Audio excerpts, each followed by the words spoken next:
Okay, so we've talked about somatic senses, and in your chapter on somatic senses, there was a section on special senses.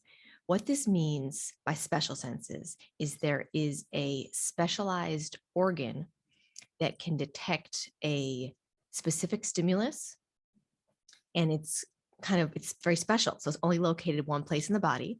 So for example, the ear. So this is hearing. And the stimulus for this is sound waves.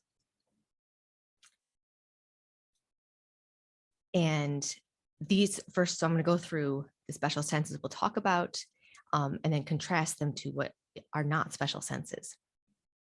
So this is light, right? So light is part of the electromagnetic spectrum. So light is perceived by our eyes.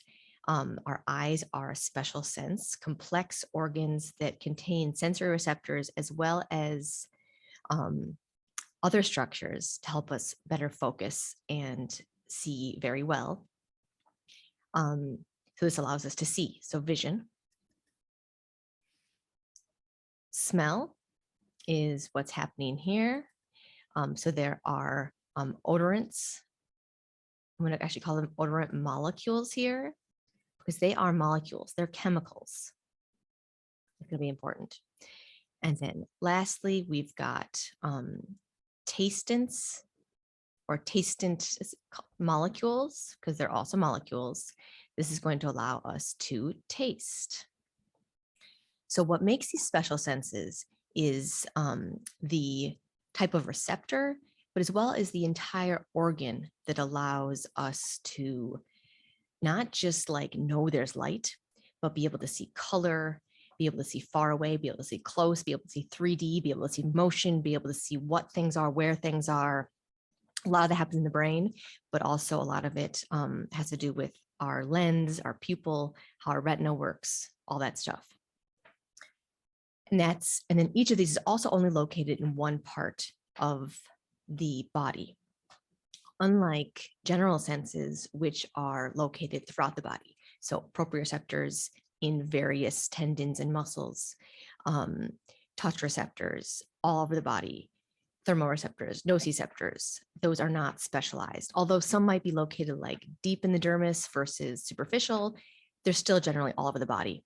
They're not as specialized. So I also want to go over what we already know. What is the sensory receptor cell responsible for each of these senses? That's not the only thing we'll have to talk about. There's also other complex anatomy, but one important thing is just categorizing these by the sensory receptor cell. And this you already know, right? So sound waves are actually pressure. So these are going to cause physical distortion. These are going to target and stimulate mechanoreceptors. They're going to be special mechanoreceptors called hair cells. Light is light. It's going to be detected by photoreceptors. Both of these, odorants and tastants, are chemicals. They're molecules, so they're going to be detected by chemoreceptors.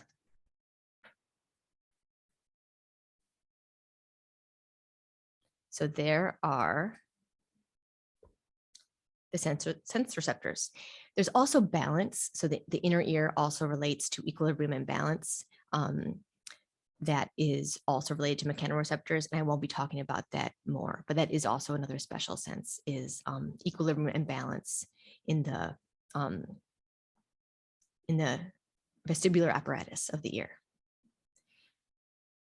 Just like other receptors, they're protein receptors is what these guys are, right? They're proteins that are going to change in conformation due to the stimulus binding.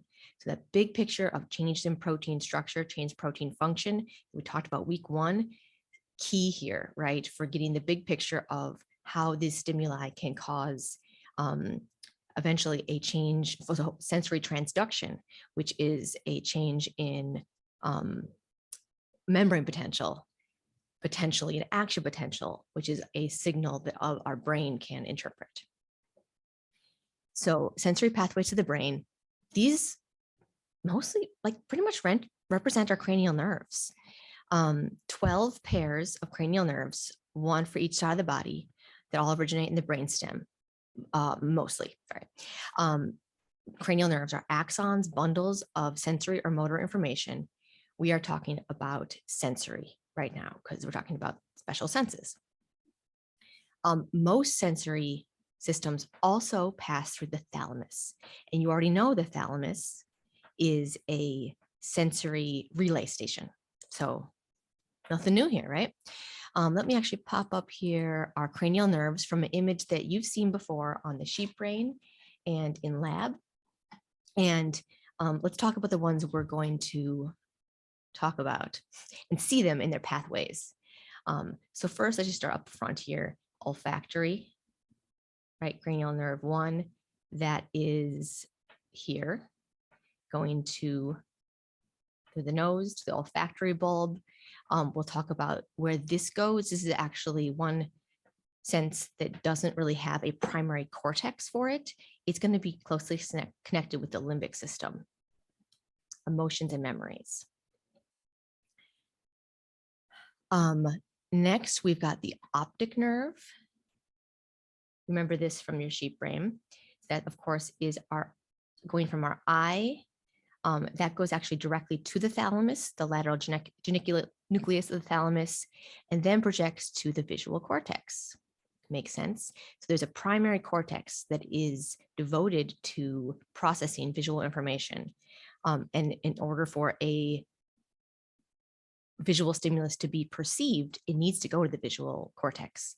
Think about like if you're sleeping and your roommate turns the light on, your thalamus actually, even if your eyes are closed, you get some light. Your photoreceptors detect that. Your thalamus actually gets that information and stops it. It's that relay station. You don't perceive the light turning on unless you wake up, right? It could wake you up. But your thalamus might attempt to stop that information from going to your visual cortex and being perceived. Of course, maybe it could become part of your dream. It gets more complicated, really. Okay, where are we going next? I'm going to jump down here to vestibular cochlear. That is here, vestibulocochlear. Now, this actually divides and both connects to so both of these is coming from, we're not doing equilibrium. So these two nerves are one at some point before they go on. We're going to be talking about the auditory cortex, right? Because that's the one that is the cochlear portion. The cochlea is the organ at the inner ear. Vestibular apparatus, we're not going to be talking about. That's involved in balance. And then we've got some different taste cranial nerves. So glossopharyngeal, that is going to be one of the cranial nerves that allows you to taste. So taste information is going to be carried to the brainstem and then to the gustatory cortex. Gustatory, taste is gustation. And that's all of the primary areas here besides primary somatosensory cortex. We've already talked about that earlier related to the somatic senses involved in conscious perception and processing of sensory stimuli. Okay, so this week we'll do olfaction, taste, and hearing more briefly, and then vision in a little bit more detail.